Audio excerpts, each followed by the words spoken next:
Hey, what's up, everybody? Question for you. Is the window to moving abroad closing? I repeat, if you want to move abroad, is the window of opportunity closing for you? So that's what we're talking about today.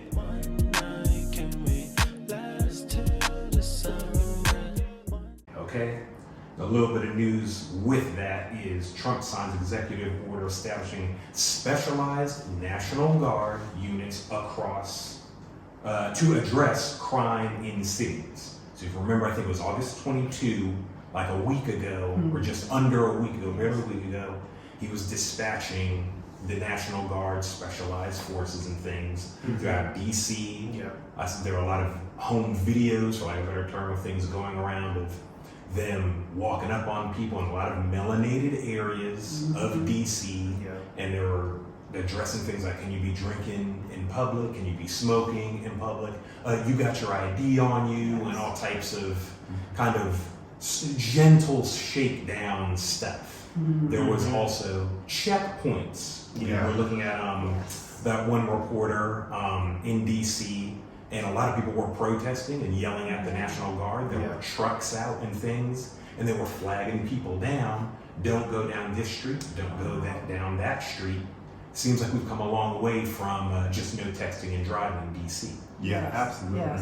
Yes. So just a couple of things here with that. Trump is wanting to expand this across the nation. How did you put it, Mom? Come into a city near you.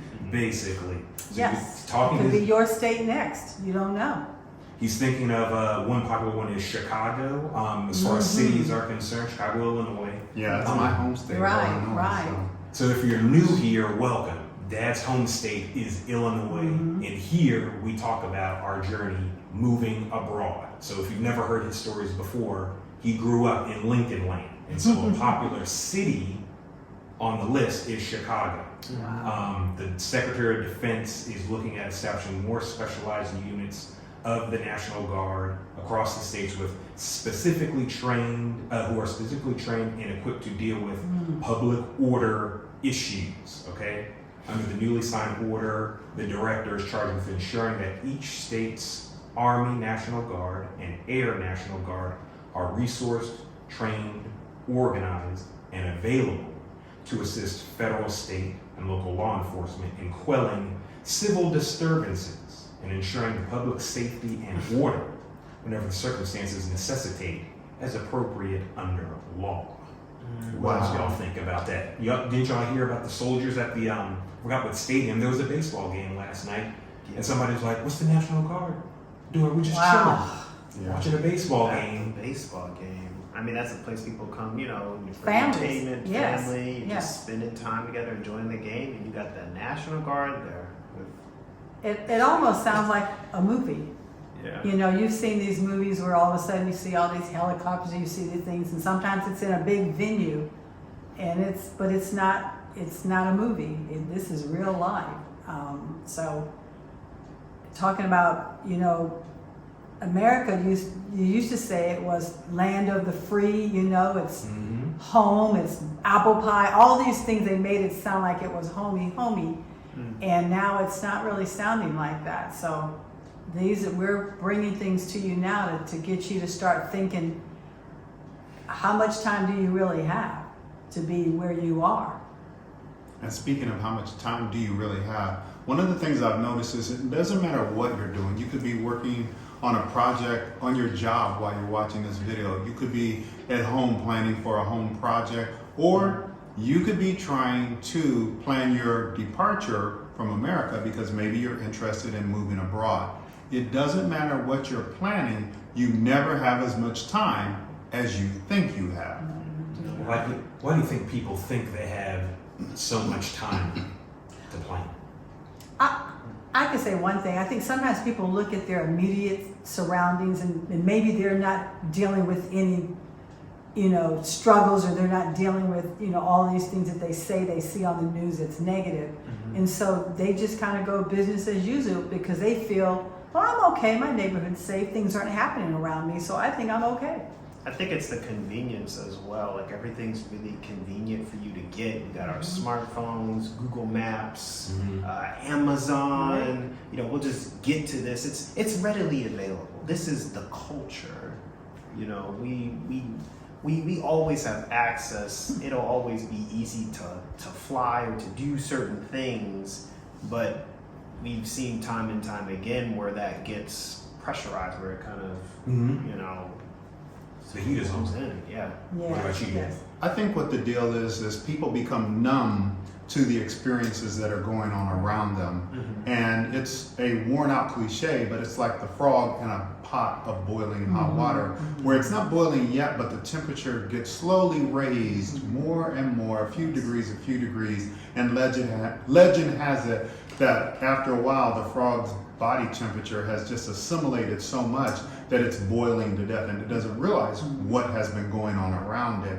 And I think the numbing is the relaxation of convenience, as was mentioned, the entertainment of the preseason and Shedeur Sanders in Cleveland, and the movies coming out, concerts that are going on, whether or not Beyonce ought to be able to sing country music, and on and on and on. All these things are numbing folks to the real thing that's happening. Yeah, a lot of things with this. There's not just this, there's things of a lot of pressures and crackdown with even Americans coming back into the States. There's a lot of talk of, and let us know, comment below, what are you hearing about the National Guard and or crackdowns of freedoms like immigration? Aren't people talking about coming back into the States with burner phones and things and scrubbing social media off of their phones because some people are being taken into the back by customs and things to see what have you been posting about? It's like another level from, remember when they scared us, like, don't have a separate Facebook, when you get job interviews, they have the right to look to your stuff. Now it's like they're making travel a chore by looking through all your personal stuff.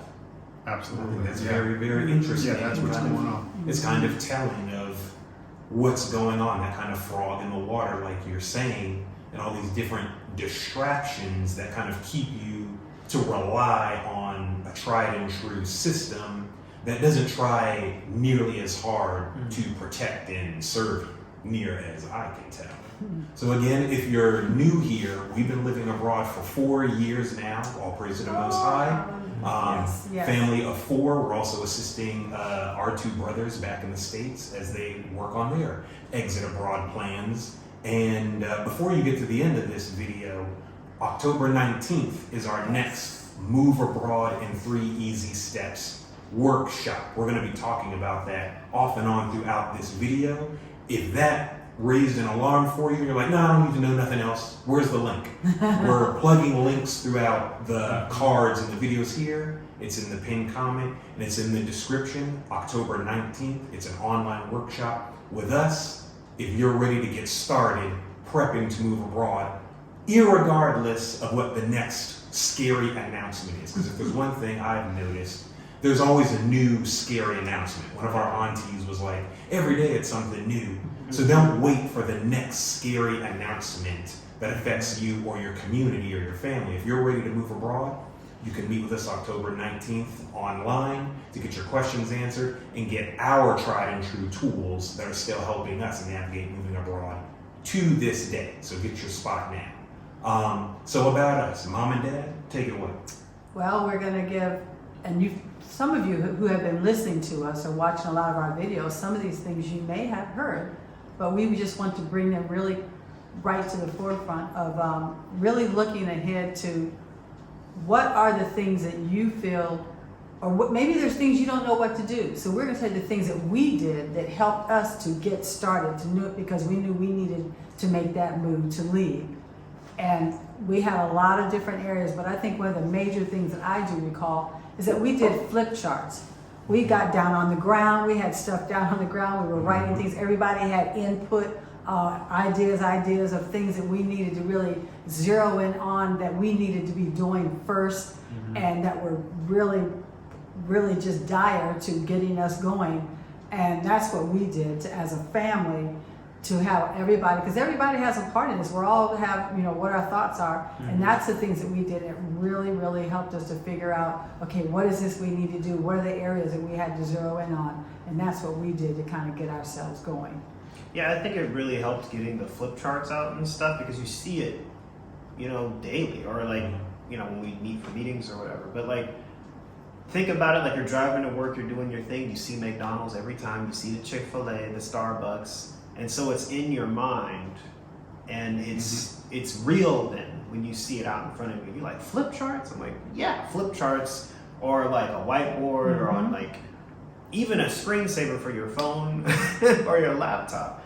Have it in front of you so you're reminded, like, oh, okay, this thing is happening. And that's what clicked into my head with those flip charts.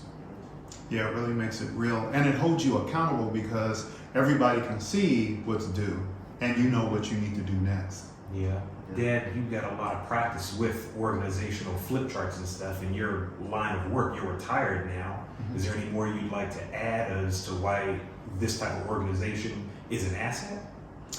I think some of the reasons why it's an asset is because people like to keep things in their head, and you really shouldn't be using your brain for a filing cabinet where you go and retrieve something, but rather for thinking. Right. And so if you've at least written it down, you freed up, I'm gonna switch in my analogy now to a laptop computer. You freed up your desktop space so it's not so cluttered, which is your brain. And when you do that, now you can use your brain for thinking about solutions to the problems that are popping up in your sub bullets on your flip chart. Right. And I think it helps too, because when you write something down and you can visibly see it, it's like you said, you're going to remember it more than, like you say, it just being in your mind. Right. But if you write it and you see it and you're doing things, you go, oh, I need to add this to that list, or did I put that on the list? Oh no, I have that, So that really helped to kind of made it real. And we provide those things for you. We've provided it for countless students prior with our earlier workshops. We had, I think, 2 or 3 workshops early 2025. Hard to believe we got, 4 months left in the year. Isn't that crazy? So we're launching this in October right on time. We've created, mainly Dad, because this is really his gift, but we've gotten better at marking out in written form. In this case, it's something you can download. All of our stuff will be downloadable so that you can easily replicate it for you and your family. This is good for getting things out of your head, like things that affect, like we're talking about militias, we're talking about the National Guard, we're talking about biometrics and immigration. It's hard to move around. You'll want organizational charts specific to different tasks to help you, so as that all these current events and things that are needed for you to move don't overwhelm you, so they can be very organized and you can have peace. Hey, I want to ask you younger guys on the end about having one's own YouTube channel, because it's something I hadn't really thought about, but you all started talking to me about algorithm and not like contaminating this holding spot that's virtual. Talk about the YouTube channel that's dedicated. Why don't you kick it off? So like essentially nowadays, YouTube, Instagram, well, he asked about YouTube. Right. These platforms, they really just want you to spend as much time on them as possible. So whatever they're always giving you what you watch, and they amount, what's the compound. They add like all this on top of it. So if you create a dedicated YouTube channel just for travel, you're just gonna keep getting travel content. You're gonna keep getting people's recommendations like this, what to do, and you're not distracted by the latest Gucci bag video, the latest, I ate at these restaurants in the States. The distraction. The distraction. How come I'm not distracted by the Gucci bag or ad or because you're not seeing it. And how come I'm not seeing them? Because you created a dedicated YouTube space, because we all love video. Okay, you're on YouTube right now. Blogs and newsletters and written research is beautiful as well. You're going to put that together, but you're naturally going to want to talk to or watch families and people documenting video diaries or even immigration related things about health and food. So you're going to go on YouTube first. You won't see Gucci bags and concert updates because that's not what this YouTube channel is for, that Daniel's encouraging you to create. So you're saying this is specific to you making a move, That's and it's right. keeping you real. It's almost like you have blinders, all these other things. Can't This see is my nothing. direction. This is what I need to know for when I want to move. These are the things that I need to be putting on here, or looking, or searching, or focusing on. Yeah, and when you do that, YouTube will automatically give you more of that for free. It'll just keep giving it to you. So I'm my own algorithm by then That's because it, I'm yes. careful what I see. And And you're if I want intentional. to go see the Gucci bags or motorcycle races or something, go do that on a different, On your my other own personal channel, somewhere Your other- else. A different channel. Do I have to post on this dedicated channel? No. Because I don't want to do. Okay. It's not what it's about. This is about you accumulating the information you want. We're not telling you to subscribe to 100 different people. You might just subscribe to 5 people or maybe even none. But so long as you're populating your YouTube search on this dedicated travel channel with questions and explorations about moving to Africa, moving to East Africa, West Africa, moving to the Caribbean, wherever you want to go, things related to that, YouTube will say, oh, that's all you want to see? Okay, that's all that we're going to talk to you about. You can even do this, Daniel. We're starting out with YouTube because everyone's on there. Some of you can apply the same principle to your Facebook, to your Instagram, to anything online. I actually trained my Google algorithm. I'm trying to remember how I did it. I'm regularly getting updates about immigration. Specifically, I seem to have told Google I love the digital nomad visa topic. So I'm getting things all the time. Google's always asking me, did you like this or dislike this? Was this helpful? Yeah. I'm seeing stuff. I'm learning about countries I didn't even know about because I trained my algorithm on Google, on Instagram to constantly feed me this stuff. So now things find me. I'm barely even looking for them anymore. So we're not special. We've done it. You can do it. So yeah, that's what a dedicated YouTube space or a dedicated digital space is all about. Yes. So yeah. Okay. So, from a coaching point of view, which we do, so all 4 of us here coach, and you get us all 4 together when you register for our workshops and interact with us. And we have a workshop coming up on the 19th, and we look forward to seeing you there. Just click on the link in the description. October 19th. The thing is, in coaching, one of the deals is going for something extreme. And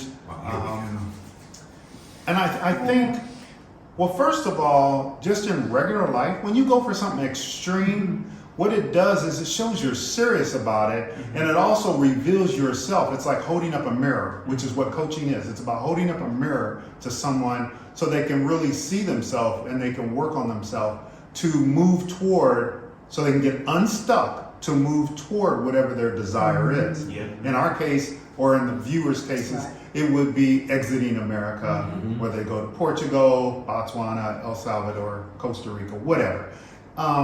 So what are some of the extreme things that you all can think of that you had come up in front of your face, and if you're really serious about this move, you had to do that thing? These are things that push Yes. you, because that's what a coach does, right? Yes. You did high school Yes. football, Yes. so it pushes you in the direction you want to go. Go ahead, Mom. I guess one of the top things we did that I thought about that I didn't think I was going to like get it going, but I did, was we sold our house.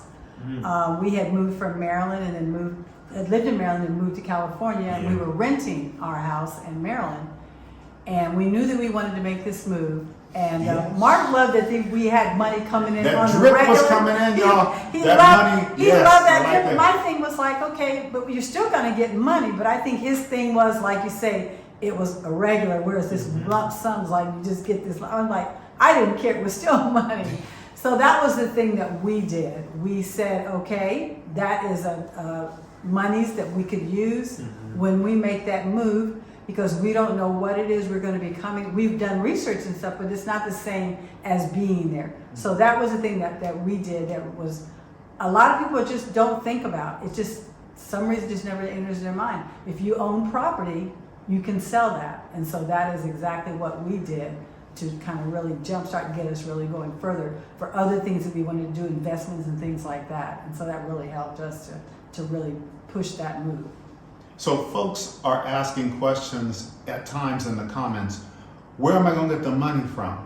Well, you might have a house to sell. That's out of left field, it's extreme, and are you serious about this thing you want to do? Mm-hmm. Maybe it's not about moving out of the country, maybe it's something else you want, but it's an extreme thing. So they're going to give you some more extreme things that helped us to succeed. Do you really? I think we've been smiling and joking, but now I feel myself getting a little more serious. Okay. Are you really, or no, I'm sorry. What is the level of seriousness you have for this particular goal that you have? And now in street language, how serious are you about doing this thing? How serious? Yeah, indeed. And you've got people right here who've done it. If this resonates as far as like selling your house, you're in the position to do it, you're ready to do it. You can also ask us about that as well. Because sometimes people admittedly are like, well, I don't know anyone.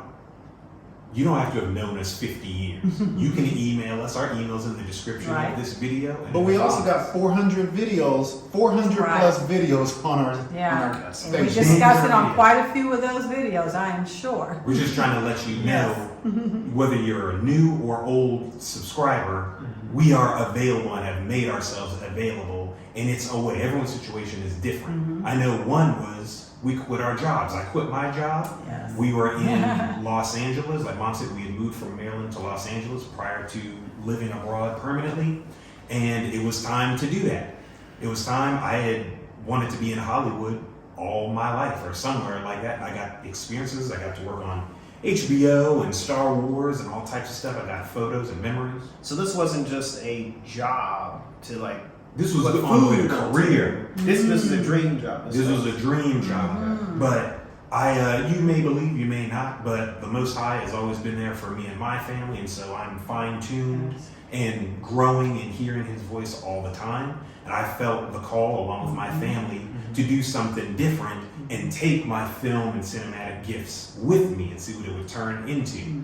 But I quit my job. When the administration required us to take the jab, I took the opportunity that I was afforded to not take it because I wanted to know what I was putting in my body, and I just didn't feel comfortable with it. I felt more comfortable with the earlier protocols. And when this new mandate came out, I didn't agree. I looked at everything and I decided, I'm going to sacrifice this because that's I guess Dad, you said basketball. It's like, take the shot that they give you. And that's mine. I'm not here to wag my finger at you or anything like that. I'm very happy with the decision that I made. It meant everything to me to be in Hollywood. And some of you might be going through that with a certain level of your business, with your career or something like that. This is about your life expanding, not being cut off or anything like that. Things expanded after I quit Hollywood, and things may not have been perfect, but they've been going very, very well. So that's part of my example. One example could be, you could quit your job to position yourself even closer to a life abroad. It is a possibility. For me, it wasn't quitting my job. My job was to put food on the table, although I did learn skills from that job. For me, it was my computer. I had a custom built computer, and I put a lot of passion and love into that thing and making it with my hands. And so I'm like, man, we're gonna be moving. Unless I take this thing with me, what am I gonna do with this big thing that's got glass in it? And I sold it. I got rid of it. I had to get a laptop. I said I wasn't gonna go back to that, but I did.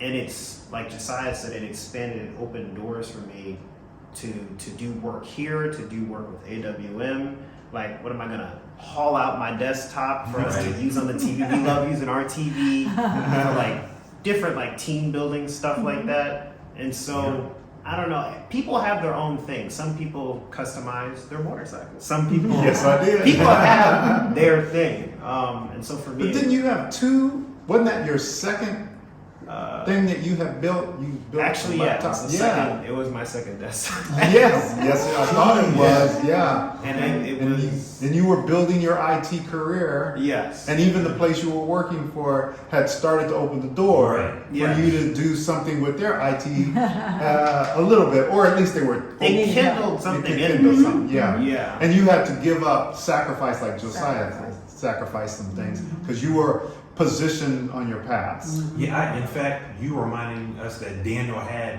a prospective new position that could have been waiting for you. There were people asking me to give them my resume. I gave my resume to people after I got off of Star Wars and Insecure. They were like, Josiah, you wanted to be a writer or you wanted to be this and that? Please email me your resume because I'm talking to someone. There were people also trying to put me in position just like they were with you.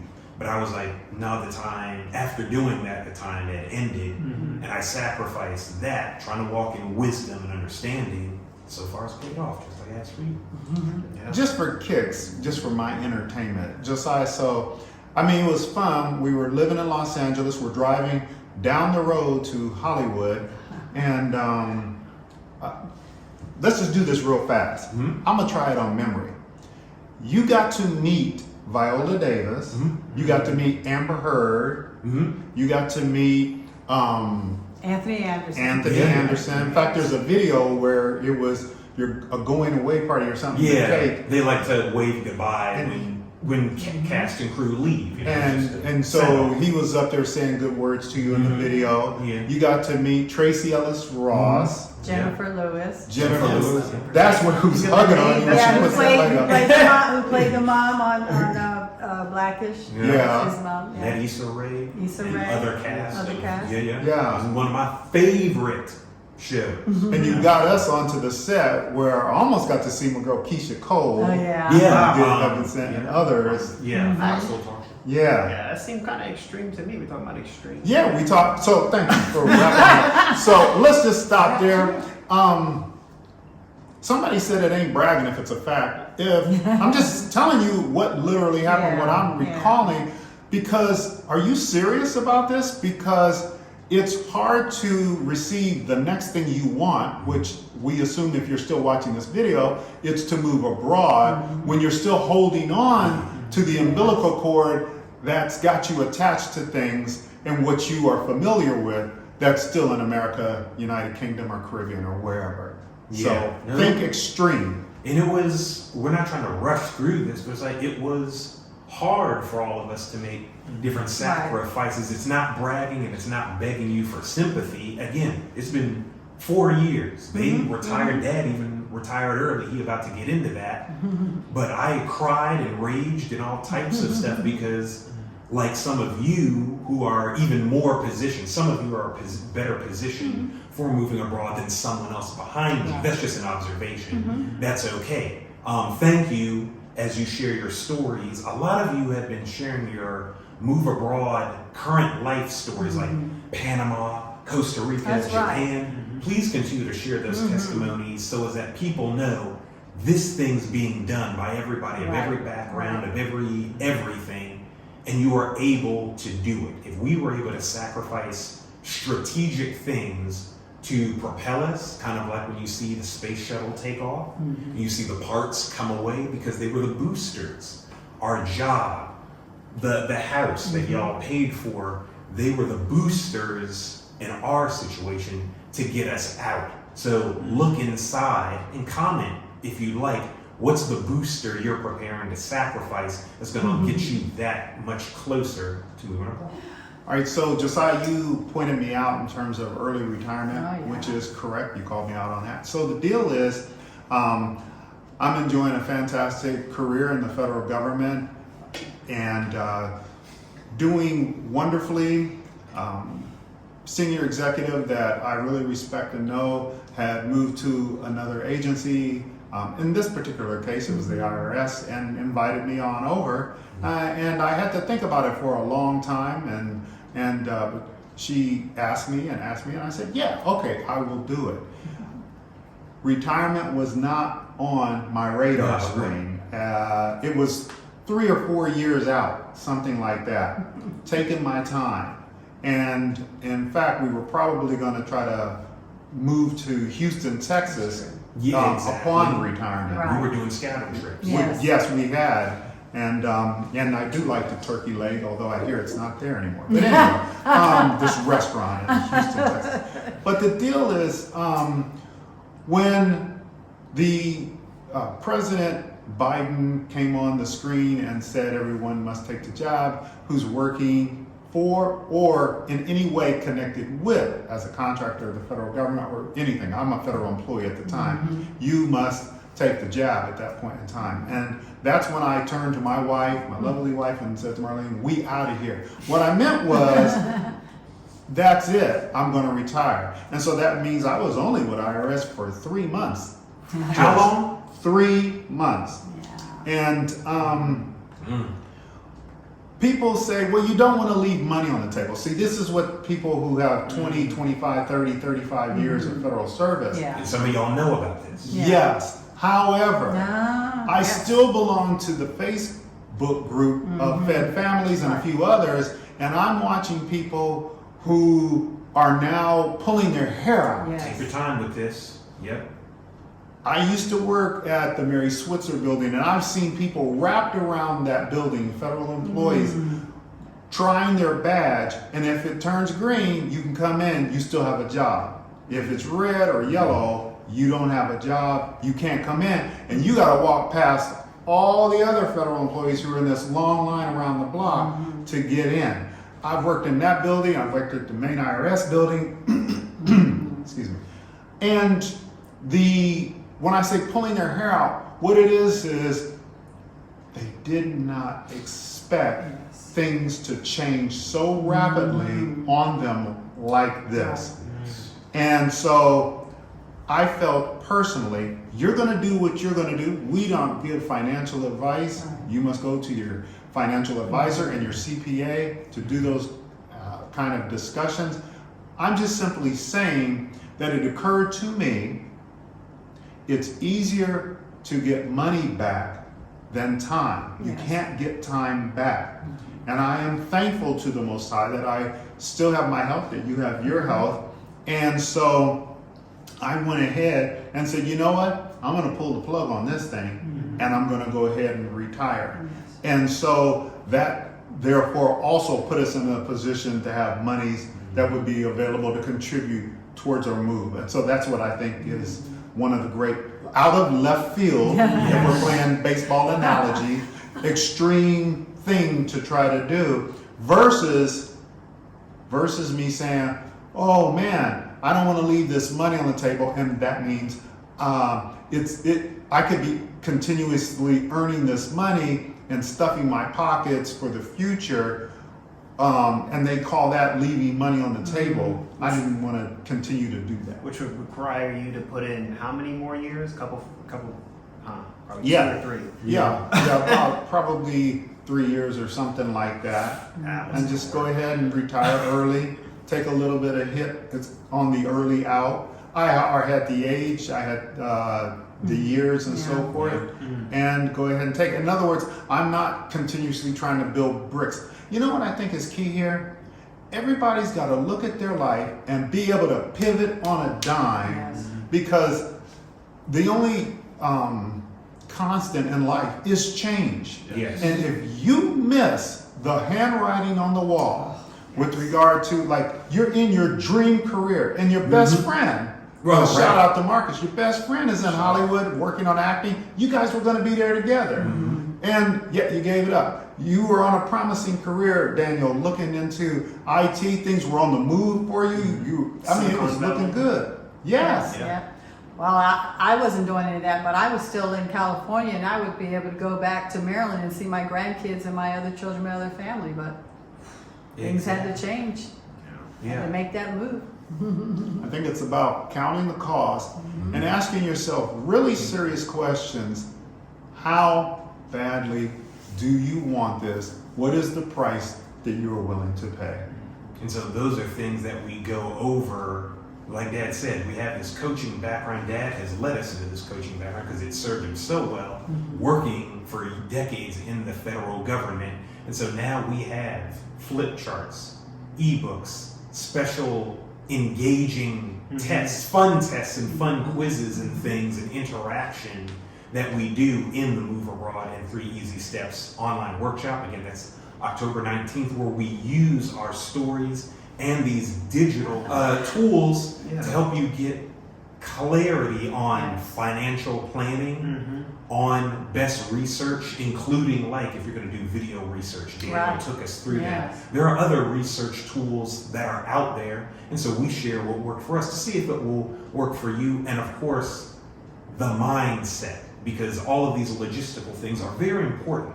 Like Dad, you said, things change every day. The current administration is changing things about the American way of life. It's becoming more and more of kind of a chore for people to move abroad. So we're working diligently to be sharing with you guys actionable things to get you started. People are always talking to us about, well, I don't know where to get started, because you're understandably overwhelmed. Join up with us October 19th to cut out overwhelm. You don't need to be overwhelmed anymore. You want peace and clarity. Go ahead. Yeah, we will teach you how to move abroad in just 3 easy steps. That's what we will do. That's it. Yeah. So thank you if you made it this far. Comment 1 if you're thinking of moving abroad. Comment 1 if you're thinking about it, okay? Thank you for watching this video. Binge our other videos. Links are in the description. Go ahead. We just did a video. I sat down with someone who was in one of our past workshops who is here. That's right. On the content. And they've been here almost a year. I don't remember exactly, but in the video you'll know. So check out that video. We'll put it in somewhere on YouTube. You'll see it in a card in the description. So it's really happening. So thank you. We'll see y'all on the next video.